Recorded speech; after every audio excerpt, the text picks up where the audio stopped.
to you, hopefully. Perfect. Thank you. Okay, did it come up for everybody? Does it say recording? I think so. Perfect. All right, passing it to you, Drew. All right. Well, thank you, Professor Smock, and thank you everyone for tuning in tonight to hear about my graduate research this semester. For those of you who are not familiar with the Capstone project for the Masters in Nonprofit Management program here at WashU, I have been tasked with identifying a problem facing the nonprofit sector today and then remedying that issue. So, based on my own experience in the nonprofit sector, I identified a multifaceted funding crisis. In my personal experience, I have observed this as recent federal funding being eliminated, as well as increasingly competitive grant conditions and corporate sponsorships disappearing from causes and organizations that I'm passionate about here in St. Louis. The result has been instability for organizations who are often led further away from the missions that they were designed to serve in their communities, and nonprofit professionals having less say in how they do their work.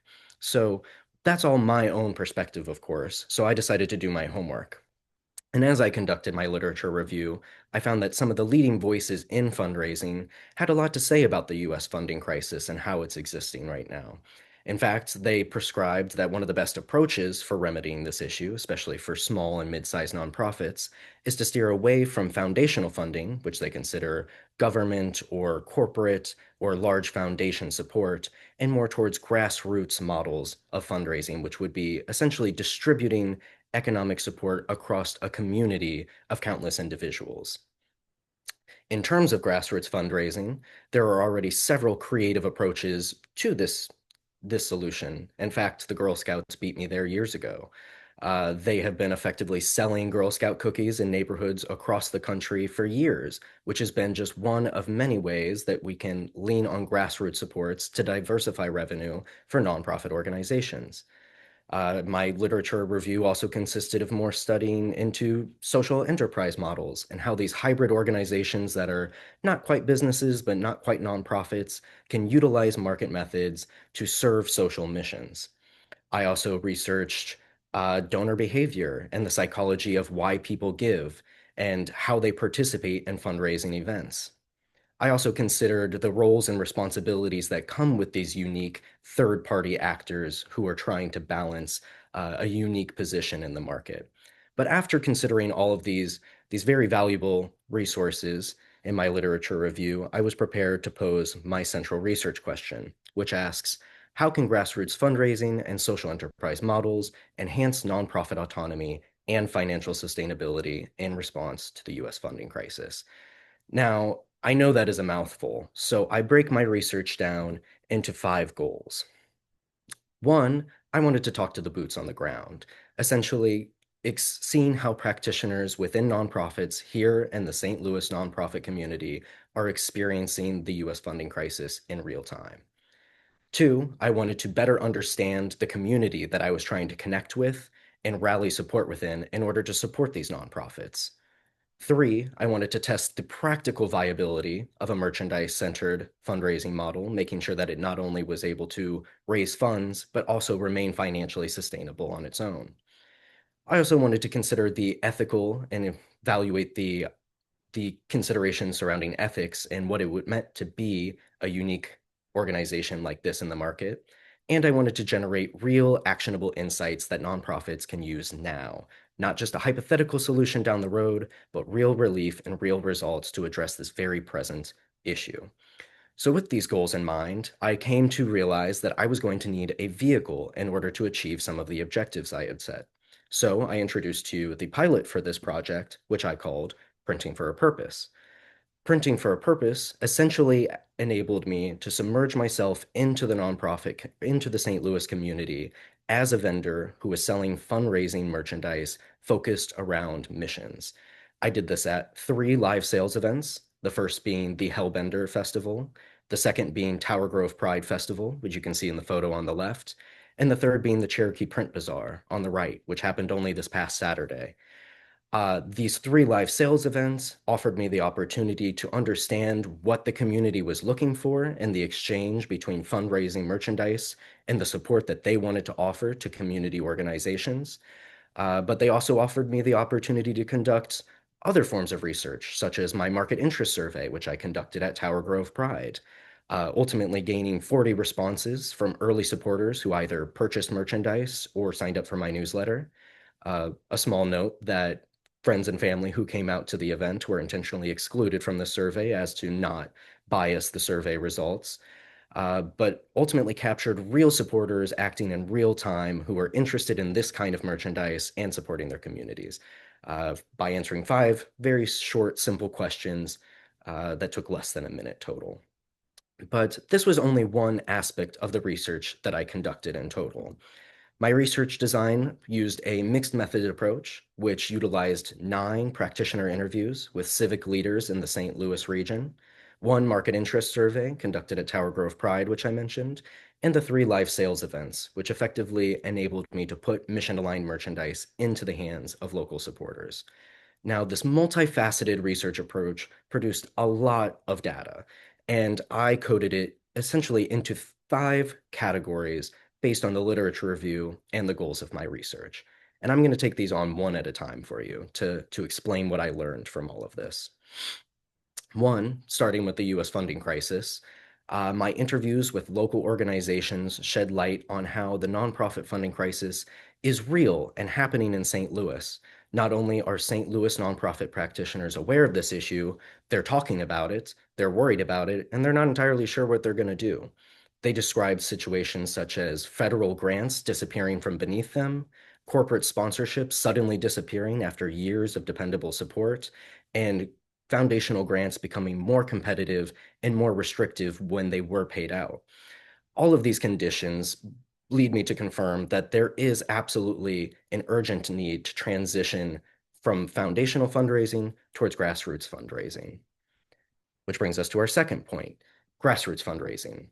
And as I conducted my interviews in this lens, I came to understand that grassroots fundraising is not only possible in St. Louis, but it can be very fruitful, often delivering results that traditional fundraising does not, including strengthening relationships with the communities that these organizations serve, increasing public visibility, and earning revenue that is more closely aligned with the missions of these organizations. All of those lessons helped inform how I approached my live sales events, which were very, very promising results. Not only did I find that the community was accepting my fundraising merchandise, but they were embracing it warmly. Purchasing products became an act of affiliation. People who made a purchase from Printing for a Purpose felt like they were a part of something, and that was more than I could have asked for. My survey also confirmed these findings, in suggesting a high likelihood of people returning to purchase again, which was data that I confirmed this past Saturday at the Cherokee Print Bazaar, as I had several members of the community approach me with a sense of familiarity, expressing that they had remembered me from either Tower Grove Pride or the Hellbender Festival and were excited to purchase again, in which case they did, effectively proving the results of my survey. In terms of social enterprise lens, my interviews shed light on all of the ways that local organizations are already pursuing earned revenue on their own, effectively trying to offer something to the community in exchange for financial and visibility support. This might look like a product or a class or even a musical experience, but there were a lot of ways to go about it. And after studying them through my interviews, I felt better positioned to reveal my own products at these live sales events. And while I'll get into the numbers of that a little bit more later, suffice it to say that there was a healthy amount of revenue, which also meant a healthy amount of funds raised for local organizations.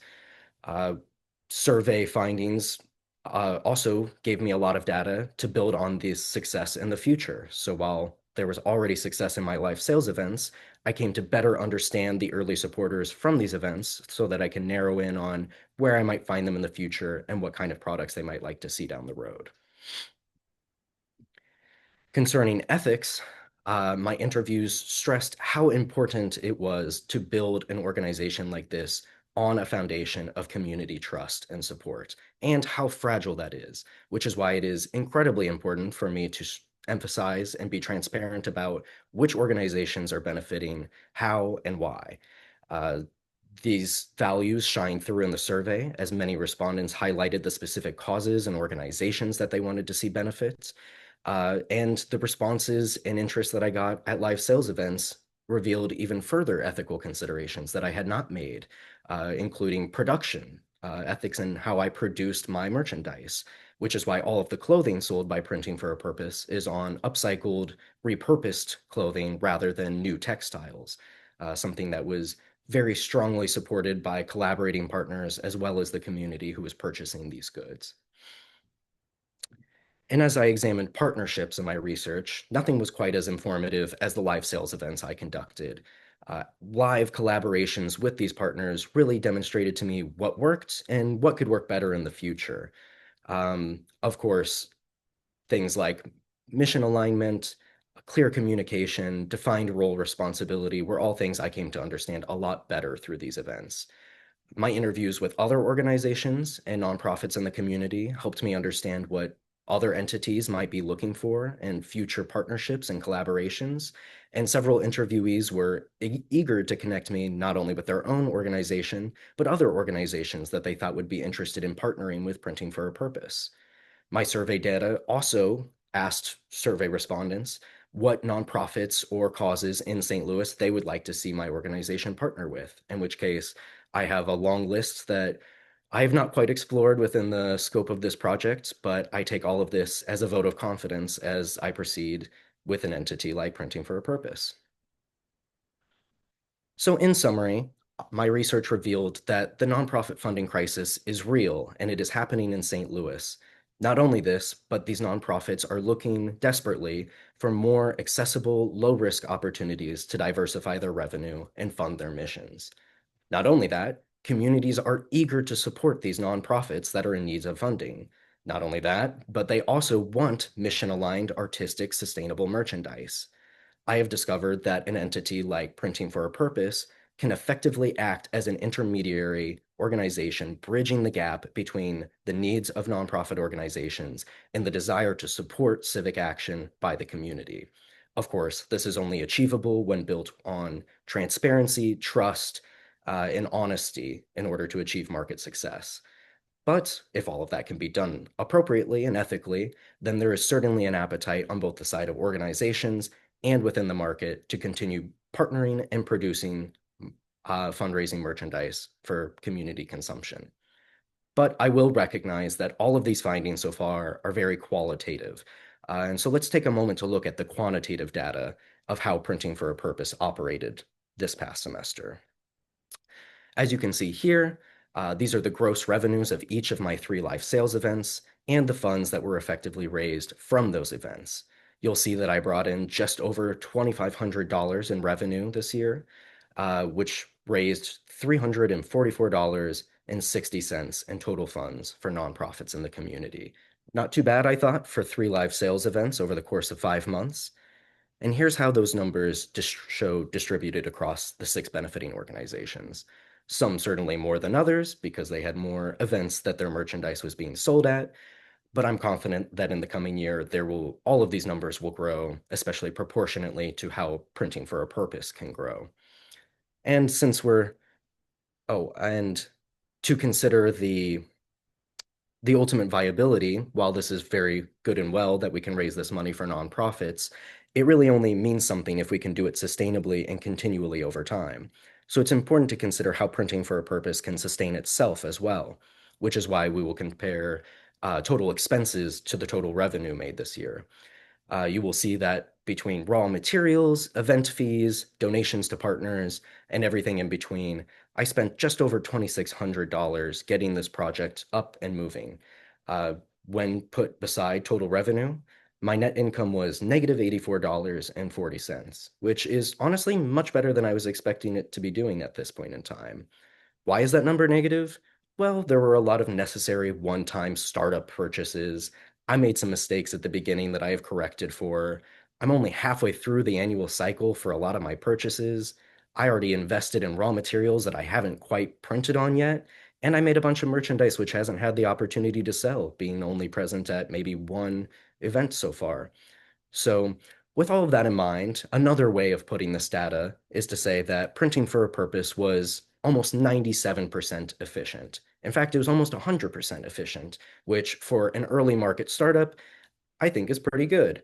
Of course, that's not the only ratio I'm considering. While I anticipate that the efficiency for printing for a purpose will well surpass 100% next year, I'm also keeping an eye on things like the vendor fee return on investment ratio. I want to make sure I'm spending my money wisely and investing into the right markets that will return on those vendor fees. I also want to make sure I'm not putting too many eggs in one basket. As you can see here, over 40% of my income came from just one event, Tower Grove Pride. So if that event didn't happen next year, I would be in some trouble. So it'll be my goal in 2026 to lower that percentage as much as possible by diversifying revenue income across multiple market events. So yeah, I'll be curious to see how these ratios compare to next year. And since we're doing the printing for a purpose wrapped at this point, I thought I would share some grassroots engagement numbers as well. Keeping in mind that all of these metrics started at 0 only 5 months ago, I am now at 6 benefiting organizations, 93 Instagram followers, 2 organizational partnerships, 144 merchandise items sold, and 54 newsletter signups, demonstrating a very strong impact within the community in a very short amount of time. And as you can probably tell, I'm already thinking about the future. So as I consider what will happen in 2026, I expect that the winter will include building more infrastructure like a website and a social media strategy, starting to feel out next partnerships. In the spring, I hope to launch on some of those partnerships, as well as introduce new products, ideally in new markets. And in the summer, I hope to lean into what works by embracing vending and fundraising as much as I possibly can during the busy summer season. Fall will offer an opportunity to reevaluate and refine the products and partnerships I've chosen and do what I'm doing this year to reflect on what is hopefully a successful year and better position myself for 2027. So, with all of that data and research and timeline and trajectory in mind, my recommendation to address the US funding crisis is to adopt collaborative social enterprise structures. In a model like this, an organization like Printing for a Purpose would be able to assume the risk associated with production and lend its expertise. Nonprofits would be able to provide the mission contexts. Artists would be able to contribute their creative identity, and community members would be able to provide revenue and awareness. The long-term impact of this for nonprofits would be increased autonomy, diversified revenue, community visibility. For the community, they would gain a low barrier entry to giving, a sense of belonging, and shared cultural symbolism. And Printing for a Purpose would become a scalable, replicable grassroots fundraising model that is hopefully making profit. In conclusion, the funding crisis is real. It is here in St. Louis, and it is time to act. The good news is grassroots fundraising and social enterprise models offer a unique, creative, flexible hybrid solution to addressing this problem. And Printing for a Purpose acts as an effective organization that can connect community enthusiasm to the need of partner organizations who are willing to work together. Not only this, it is able to produce real, measurable relief for nonprofits now. And I believe with continued development, models like Printing for a Purpose will be able to reshape the fundraising landscape for years to come. So thank you very much, and I would be happy to answer any questions you have.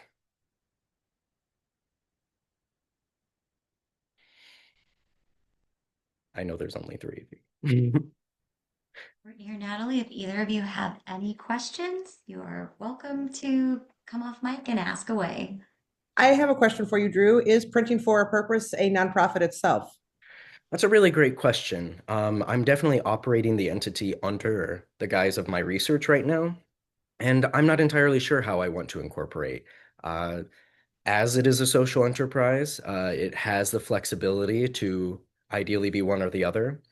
There are certainly benefits that come with filing as a nonprofit that I would like to make use of, but there's also benefits that come with being a business that I would like to take use of, as in moving profits and proceeds and finances around a little more comfortably.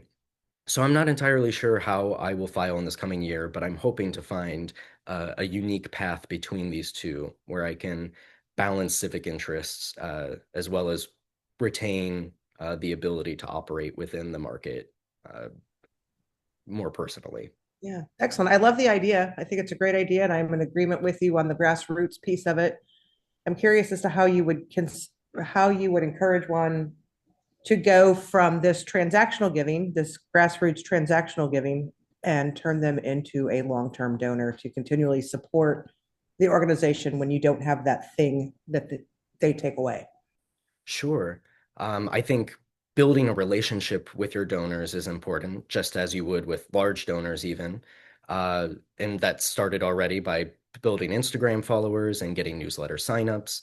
And at that point, I'm hoping to give them multiple opportunities to continue supporting in the future by refreshing designs, introducing new nonprofit partners, vending at new festivals, offering different products. Ideally, every time they see me in the community, they will have a new thing that they can vote on with their power of the purse. And maybe that's just a little bit at a time, but if everybody is contributing once or twice a year, then that will all start to add up. Excellent. You made a good point. You broadened your pool. If everybody contributes once or twice a year, the old adage, many hands make light the work. So good on Absolutely. you. Thank you. Thank you. I don't necessarily have any questions, but I do work for a nonprofit organization. And I think that given I work, with individuals that have intellectual developmental disabilities, and we're experiencing a real funding crisis right now for the services themselves and, us as employees and our entire organization. So I just think this is a very interesting topic that I could absolutely see being incredibly successful. And I would love to take any of these ideas also back to my organization and just, kind of go through it with them and say, hey, this could be an alternative route we could explore. But this was amazing. Thank you very much, Natalie. And you touch on something that I forgot to mention in my presentation, which is uh, one of the core values of offering this additional stream of income, while maybe not as large as grants or corporate sponsorships. One of the benefits that come with this income is that it is entirely unrestricted. When I gift this money to nonprofits, they can use it however they like, which is pretty atypical in the nonprofit funding landscape right now. And so while a lot of donors maybe contribute money that can only be used on programs relevant to the mission, it's often very hard to pay hardworking employees like yourself who are the ones carrying that mission out. And so ideally revenue streams like this will be able to offer the funding to make sure everybody is compensated for the work they're doing in the civic sector. I think that's like a really good point because you're so right. Budgets, everything is so restricted as to what it can be used on. So to have additional funding sources that are freer, that would be amazing for so many organizations, both for their employees and for the missions, because there's a bunch of different ways that that money could be used to build up the organization itself that isn't necessarily allocated in other places. So, yeah, that's a very good point. Thank you.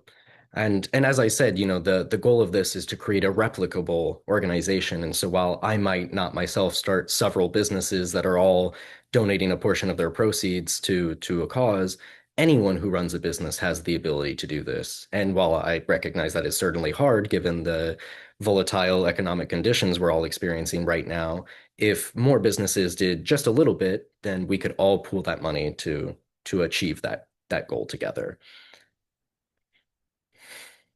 But thank you for your questions. I really appreciate you all taking the time to come out and support my research tonight and see my presentation. It means a lot to me. Yeah, Drew, I have a couple questions for you too. Um, One, I guess the first two kind of go hand in hand. How did you decide like how many items to print for an organization and what did you sell them for? Like cost wise, a t-shirt or bandana or something like that? Sure. So in certain products that were like, I will use the Hellbender handkerchiefs, for example, I would calculate how much money it would cost to produce an individual product. In the case of a handkerchief, it was about 64 cents per unit. Um, Having an idea of how many tickets were sold for that fundraising event, I made a number that was on par with about two-thirds of the attendance. And I did have leftovers, and those have continued to sell at the other events. Um, for other products, like t-shirts, for example, I had a little more complicated. Well, I guess I didn't answer about the Hellbender handkerchiefs. I evaluated what was the highest price that I could realistically sell them for. At the fundraising event, because people had already paid the ticket price to get in, I sold them for an intentional $6.66, trying to be thematic and also make them more accessible to people who were already clearly supporting the cause. In the events since that event, for people who are not paying a ticket to access my booth, they have been sold for $13. And I have found that both of those numbers have worked well. And I will continue to probably pivot as other products enter my inventory.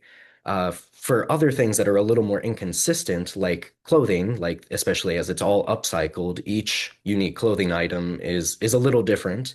And I am also uh, still a practicing printmaker, and doing this much clothing was a little daunting at times, and I certainly couldn't have done it without help. But with that being said, some prints came out better than others. And sometimes that was within my control and sometimes it was not. So I had sort of a formula that I used to evaluate a starting price point based on whether it was a jacket or a hoodie or a t-shirt or a tank top, and then certain contributing factors that would mark that price up or down, whether that was uh, a like a very high quality garment would maybe increase the price, while maybe a particularly poor paint job would decrease the price, which ultimately created a spectrum of prices across the clothing racks that I think enabled a diversity of consumers to engage with. There were certainly higher priced items that people were able to engage with, but if you only had $7, there were shirts available for $7. Um, and that's something that I will continue to experiment with, and has shifted multiple times throughout. For example, like t-shirts started at 10, and I found that perfect rounded numbers by five were maybe a little more daunting than knocking a couple dollars off. Suddenly, seven feels a lot more accessible than 10. And so, what I lose out on that price deficit, I gain in increased sales. So, there's a lot of learning lessons still to come in those aspects. Uh, but trying to get the biggest bang for the buck and also provide a fair deal to the community, because more than anything, there is also inherent value in them wearing and displaying the merchandise that they bought. So just getting it into their hands, even if I was giving it away for free, would still come with value to these organizations and to my organization. Yeah. So my last question is kind of on point with what Courtney asked. Kind of that long-term, how do you take someone from purchasing an item to long-term donor? And I'm kind of assuming if they're buying the logoed shirt, they already know the organization, potentially. Maybe they just think it's a really cool shirt, but they might already have some sort of relationship with the organization, know about them. But when you're collecting the data and you're getting newsletter signups, um, uh, do you partner with the organization in the way that they can see that information too? Um, but also, if so, you would definitely want to make sure that the person signing up for it knows that the organization gets it as well, I guess. Hmm. Um, I don't know if this will answer your question, but there were a lot of other lessons I learned about this. Like, for example, at Tower Grove Pride, I partnered in my second collaboration with Find Kind. And we used existing brand imagery that Find Kind already had and printed that onto shirts. That was very cool. We had a lot of sales, and it raised a lot of money for their organization, as well as for me recovering some of the cost of my startup. Mhm. Uh, but at the end of the event, I came to realize that I was not going to be able to sell this clothing on my own. That something that was so strictly branded with another organization became very inherently tied to that organization, even contributing to confusion over implied ownership, which were conversations that I'm grateful went very well, but gave me a lot of learning lessons. And so moving forward in the future, as I partner with other organizations, I think I will steer creative designs to be a little more um, nuanced, I guess we'll say, a little less on the nose of specific branding. And in that sense, it will be something that I can sell in nearly any market. And while I will still proudly communicate which organization that merchandise is benefiting, it will be a little more independent on its own, something that can be spread through newsletters or communicated by those partner organizations as well. Does that answer your question? Yeah, yeah. So I think originally I was thinking your clothing or your articles had a specific were more specific to the organization, but it does make a lot more sense for them to be generic. So if you're, say, supporting a animal organization and it's a funny dog Mm, saying or print or something like that, you could reuse it later for another dog partner if needed. That it's, yeah, that it's going to be kind of that evergreen feel that you can use it, all year for multiple partners and absolutely. An example of this is one of the new merchandise items I introduced at the Cherokee Print Bazaar. It was my original intention, as many people at Tower Grove Pride expressed interest in supporting biker and pedestrian safety, to select a benefiting organization that fell in line with that mission. At first, I reached out to TrailNet, and they communicated to me that those numbers would probably pale in comparison to their seven-figure grants. And so, while they loved what I was doing, they didn't know if it was the best fit and strongly encouraged me to find a smaller organization. In fact, they encouraged me to support an effort like the St. Louis Urbanists, who did ultimately end up benefiting from a line of merchandise that I created, as you said, kind of steering into a more generic, repurposable design, which was just bike STL, in which case I used biker imagery from the pavement on the ground to uh, the parking or the bike racks, and included those into the design. And while that is also very relevant to the mission of St. Louis Urbanists, I have not been able to get in contact with them yet. I'm trying to give them their money, and they have not been able to get back to me. And so, while if that is how it goes, and I do end up having to redirect those funds, I'll be sure to communicate that with my community because I do not want to compromise the trust that I've already built with that community. It is something where that design is no longer bound to a single organization. It has the flexibility to lend its mission and values to another similar organization. that's great. That's great. Courtney, Natalie, any other questions? Now, just on a lighter note, I will volunteer my organization to take their funds if they don't claim Cool. them. We're a food pantry and we provide emergency financial assistance, but we'll connect the bike somehow. I was gonna say, do they deliver it on bikes? Yeah, we could. That's great.